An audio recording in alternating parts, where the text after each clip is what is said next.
Ain't that Soldier Boy? Soldier Boy tough. छिपियो lockdown कौन नहीं भूला है। लॉकडाउन एक ऐसा पल है जिसने हम सब के मन में एक अलग सी जगह बना रखी है, एक अलग सी ही मेमोरी में जाके फिट हो गई है। लॉकडाउन एक ऐसी चीज़ है जो आज जितनी भी ये सब ज़ॉम्बी वाली, चाहे मूवी आए, चाहे सीरीज़ आए, चाहे ये एनीमे आए, सबके बारे में हमें थोड़ा और रियलिस्टिक सा फील देती है। क्योंकि लॉकडाउन में हमने ऐसी ऐसी चीज़ें देखी हैं कि हमें इन सब चीज़ों पर विश्वास हो जाता है, हम ना भी करना चाहें फिर भी हो जाता है। और इसलिए आज की आई है anime zoom 100 bucket list of the dead. बाकी आई हुई जितनी भी मूवी हो, जितनी भी सीरीज हो, उन सब से काफ़ी ज़्यादा रियल लगती है। लॉकडाउन में बेशक हमने hashtag alive, all of us are dead, train to Busan देखी हो, पर ये काफ़ी ज़्यादा डिफरेंट अप्रोच लेती है। कॉर्पोरेट वर्ल्ड की सबसे बेकार, सबसे डार्क दुनिया दिखाने के बाद किस तरीके से ज़ॉम्बी एपोकलिप्स की सुबह दिखाई गई है, इस एनीमे का सबसे बड़ा पॉइंट है। एनीमे को जैसे ही मैंने देखना चालू किया, जो सबसे पहली चीज़ मैंने इस एनीमे में गौर की वो थी इसकी एनिमेशन। और जब मैं इस एनिमेशन को गौर कर रहा था, मुझे किसी एक सीरीज़ की याद आ रही थी। मैं समझ नहीं पा रहा था, पर जब मैं 14 और 15 मिनट तक पहुंचा, मैं समझ गया था, कोमी कांट कम्युनिकेट। तो क्या ये कॉपी है, क्या इंटेंशनल था, क्या अनइंटेंशनल था? तो इसका जवाब सिंपल है। इस पूरे एनीमे का जो डायरेक्टर है वो कोमी कांट कम्युनिकेट का डायरेक्टर है। तो जो एनिमेशन था, जिस तरीके से कलरिंग थी, सब कुछ सेम इसलिए ही लगता है क्योंकि जो डायरेक्टर था वो सेम था। और इसके साथ जिन लोगों ने इसके पूरे ज़ॉम्बी वाले लुक पे काम किया है, ज़ॉम्बी वाले एनिमेशन दिए, उन लोगों ने इससे पहले समर टाइम रेंडर पे काम किया है। ओह, मैं भूल ही गया इंट्रो देना। So what's up anime. Anime का full form all nerds having interest in mature entertainment. तो मेरे प्यारे छिपियो, कैसे हो? आज की वीडियो का मुद्दा और एजेंडा यही है कि ये जानना कि zoom 100 bucket list of the dead कैसी है, मुझे ये एनीमे कैसी लगी, फ्यूचर क्या है इस एनीमे का, सीजन 2 कैसा होगा, इसकी जो मूवी आ रही नेटफ्लिक्स पे उसका क्या सीन है, सबके बारे में डिटेल में बैठ के डिस्कस करते हैं। तो भाई चैनल पे नया है यार, सब्सक्राइब कर दो, वीडियो को लाइक कर दो, शेयर कर दो। So let's get into this video. If you have something to say, then just spit it out already. आई को शेट ठोक दीजिए महाकाल का से शेट ठोक दीजिए। मैं हूं आकिरा तेंदु। आप सबसे मिलके बहुत खुशी हुई। छिपियो 2 घंटे के अंदर 1 लाख से ऊपर व्यूज़ लेके, including every single social media platform, ये एनीमे खुद को काफ़ी ज़्यादा अंडर एस्टिमेट कर रही थी। क्योंकि इस सीज़न जुजुत्सु काइसन आई है, इस सीज़न जॉब्लेट रीइंकार्नेशन भी आई है, इस सीज़न ब्लीच भी आई है, पर इस एनीमे ने सबके दिलों में, सबके दिमागों में एक अलग सी जगह बना रखी है। और उसकी वजह साफ साफ है, ज़ॉम्बी एपोकलिप्स विद कॉमेडी। मैं इस एनीमे को देखना चालू किया, जो डार्क टोन था, जो वो कलर था, जो वो एनिमेशन था, जो म्यूज़िक था, वो काफ़ी ज़्यादा तगड़ा लगा। बेशक मुझे ये एनीमे एपिसोड 1 के हिसाब से काफ़ी स्लो सी लगी, पर जो एंड था वो मुझे एक नया उम्मीद दे गया। अब मुझे इस एनीमे से सिर्फ एक चीज़ की उम्मीद है कि अपने इस कॉमेडी को, अपने ह्यूमर को, और पूरी जो दुनिया का जो सैडनेस है, जो सॉरो है, जो ग्रीफ है, उसको किस तरीके से मेंटेन करती है। क्योंकि अगर ये कॉमेडिक टोन में ही आगे बढ़ती है तो काफ़ी ज़्यादा प्रॉब्लम आ सकती है। क्योंकि चीज़ों को कॉमेडी और हॉरर दोनों होना पड़ेगा अगर इसको एक परफेक्ट ज़ॉम्बी एनीमे बननी है।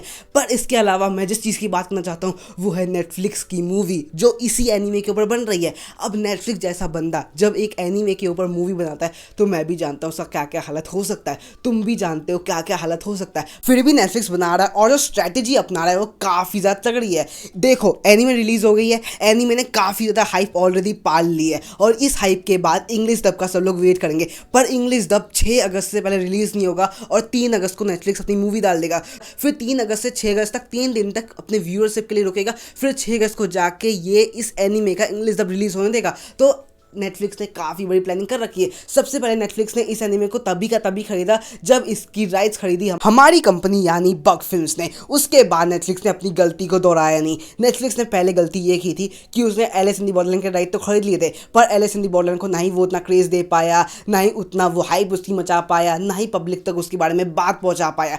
तो अल्टीमेटली जो एलिस इन द बॉर्डरलैंड थी वो खुद ही बॉर्डर पहुँच गई, और उसके सीजन 2 को रिन्यू होने में 9 महीने से भी ज़्यादा लग गया। तो नेटफ्लिक्स इस गलती को वापस से नहीं दोहराना चाहता है, वापस से व्यूअरशिप कम होता हुआ नहीं दिखना चाहता है। इसलिए नेटफ्लिक्स ने सबसे पहले इसके एनीमे को रिलीज होने दिया, फिर 1 महीने का वेट किया ताकि वो अपना ट्रेलर निकाल सके, अपने बारे में बता सके और अपनी मूवी के बारे में हाइप कर सके। नेटफ्लिक्स काफ़ी बड़ा तगड़ा बंदा है, वो गेम को अच्छे से जानता है। इतने साल से चाहे उसने किंगडम निकाल ली हो, चाहे हैशटैग अलाइव निकाल ली हो, चाहे all of us are dead निकाल ली हो, या चाहे ट्रेन टू बुसान निकाल ली हो, कुछ भी निकाली हो, पर जो उसकी स्ट्रैटेजी रहती थी, जो उसका पूरा सिनेरियो रहता था, वो काफ़ी सिंपल रहता था कि ऑडियंस को ज़ॉम्बी एपोकलिप्स दिखा के गेन करना है। पर अब ऐसा हो गया कि ज़ॉम्बी एपोकलिप्स काफ़ी ज़्यादा नॉर्मल कैटेगरी में धीरे धीरे आती जा रही है, तो नेटफ्लिक्स का कुछ ऑप्शन नहीं है और नेटफ्लिक्स काफ़ी बड़ा गैम्बल खेलना चाहता है। इसलिए उसने इस एनीमे के ऊपर जब मूवी बनाई तो मूवी की जो एंडिंग है उसको ओपन रख दी है। इसका ये मतलब है जो एंडिंग होगी वो मांगा से नहीं होगी, एंडिंग को कहीं बीच में रख दिया जाएगा। जो बेसिक स्टोरी लाइन होगी वो बेसिक सेम होगी कि जो हमारा टेंडो है वो अपने कॉर्पोरेट वर्ल्ड से परेशान है, उसकी ज़िंदगी बेकार हो गई है, झंड हो गई है, वो रोता है, पर आखिर में ज़ॉम्बी एपोकलिप्स आ गया। अब यहाँ तक स्टोरी सेम रहेगी, उससे अगर नेटफ्लिक्स स्टोरी को अलग कर देगा और एंडिंग भी चेंज कर देगा ताकि सीजन 2 के लिए भी पूरी की पूरी मूवी ओपन रहे, या अगली मूवी बनानी हो उसके लिए भी जो पूरी की पूरी कहानी है वो ओपन रहे। और यही चीज़ नेटफ्लिक्स अभी कर रहा है और इससे नेटफ्लिक्स का काफ़ी ज़्यादा फायदा है, क्योंकि लोग अगर इस एनिमे को देखेंगे फिर जाकर वाली मूवी भी देखेंगे तो अल्टीमेटली नेटफ्लिक्स समझ जाएगा कि किस तरीके की स्ट्रेटेजी आगे की चीज़ों में अप्लाई करनी है। अगस्त में सिर्फ ज़ूम 100 नाम की एनिमे मूवी ही नहीं आ रही है, इसके अलावा एक और बड़ी चीज़ आ रही है, वो है हार्ट ऑफ स्टोन। उसके अंदर गैल गैडोट, हमारी आलिया भट्ट काफ़ी बड़ी स्टारकास्ट है, जो बजट है वो काफ़ी ज़्यादा मल्टी बिलियन बजट है, और उसके आगे ज़ूम 100 का बजट काफ़ी ज़्यादा कम है, मतलब 10 गुना कम होगा। इसलिए ज़ूम 100 की जो स्टोरी रखी है, जितने ज़्यादा कैरेक्टर्स रखे हैं वो काफ़ी ज़्यादा कम से कम रखे हैं, ताकि सिर्फ इस एनीमे मूवी से इतना वो समझ सकें कि आगे की चीज़ों को बनाना है नहीं बनाना है। क्योंकि जो पूरा अगस्त है नेटफ्लिक्स यही सोचेगा, यही पूरी स्ट्रेटेजी रहेगी कि वो किस तरीके से गैल गैडोट की मूवी को प्रमोट करे, क्योंकि पैसा रिकवर करना ज़्यादा इंपॉर्टेंट है। अब सबसे बड़ा सवाल ये आ गया कि कैसी होगी ज़ूम 100 की मूवी। एट टीजर लेवल चीज़ें बढ़िया लग रही है, एक्शन हो, कॉमेडी हो, फेशियल एक्सप्रेशन हो, वर्ल्ड बिल्डिंग हो, पूरा इन्वायरमेंट हो, वो देखने में बढ़िया लग रहा है कि नेटफ्लिक्स अपना एफर्ट डाल रहा है, चीज़ों को जितना हो सके उतना ऑथेंटिक और रियलिटी के पास रख रहा है। पर दिक्कत यहाँ आएगी कि जो मूवी है ये मूवी है, सिर्फ मूवी में चीज़ों को किस तरीके से फास्ट पेस रखता है, किस तरीके से चीज़ों को इंट्रोड्यूस करता है और चीज़ों को कैसे रिप्रेजेंट करता है, ये काफ़ी बड़ा रोल निभाता है। एज स्टार्टिंग लेवल, एक इनिशियल पॉइंट, मुझे चाहे टीजर हो या चाहे एपिसोड 1 हो एनीमे का, दोनों ही अच्छा लग रहा है, दोनों में ही मुझे मज़ा आ रहा है। जो वर्ल्ड बिल्डिंग थी, जो स्टोरी की डेवलपमेंट थी, जो करेक्टर था खासकर टेंडो का, उससे मैं कनेक्ट हो पा रहा हूँ, समझ पा रहा हूँ उसकी फीलिंग क्या है, उसका सोच क्या है, वो दुनिया को किस तरीके से देखता है, उसके साथ क्या क्या बीता है, मैं सब कुछ एट गॉड लेवल समझ पा रहा हूँ। पर दिक्कत ये आएगी कि नेटफ्लिक्स चाहेगा तो इसका सीजन 2 भी निकाल पाएगा, इसकी मूवी भी निकाल पाएगा, पर अगर एनिमे वाले चाहेंगे, बग फिल्म्स वाले चाहेंगे तो वो नहीं निकाल सकते। ना ही वो इसका सीजन 2 निकाल पाएंगे कभी, ना ही मूवी निकाल पाएंगे कभी भी ज़ूम 100 की। और इसमें सबसे बड़ी दिक्कत ये है कि वो मांगा से कॉट अप कर जाएंगे। मांगा के अंदर एट मोस्ट लगभग 42 चैप्टर्स हैं और सीजन 1 के अंदर लगभग 12 एपिसोड हैं, तो लगभग 36 to 38 चैप्टर्स कवर हो जाएंगे। तो मांगा में उतना मटेरियल बचा ही नहीं होगा कि वो सीजन 2 बना पाएँ। और अगर सीजन 2 के लंबा गैप जाएगा तो अप्रूवल में, चीज़ों को एक स्टार्टिंग में कंफर्मेशन लेने में काफ़ी ज़्यादा टाइम लगने वाला है। तो तुम अगर ये सोच रहे थे कि सीजन 1 क्या सीजन 2 डायरेक्ट आएगा इस एनीमे का, तो ऐसी बात नहीं है। पर नेटफ्लिक्स इस जगह पे काफ़ी तगड़ा खेल रहा है, वो चीज़ों को काफ़ी सिंपल इंट्रोड्यूस कर रहा है और आगे के लिए चाहे मांगा की स्पेस हो या चाहे मांगा की स्टोरी हो, सबको बचा के रख रहा है। तुम्हारा क्या इस पूरी चीज़ में थॉट है, आइडिया है, ओपिनियन है, कॉमेंट में ज़रूर बताना। तो आज की वीडियो करना चाहूँगा, उम्मीद करता हूँ आज की वीडियो लाइफ में नई वैल्यू, नई लेसन कुछ ना कुछ तो ऐड किया हो यार। किया हो तो लाइक करो, चैनल में सब्सक्राइब कर दो यार, जितना ज़्यादा शेयर जरूर करना है दोस्तों के साथ। तो मिलूंगा अपने ऐसे ही वीडियो के साथ, तब तक के लिए जय हिंद, जय भारत, वंदे मातरम।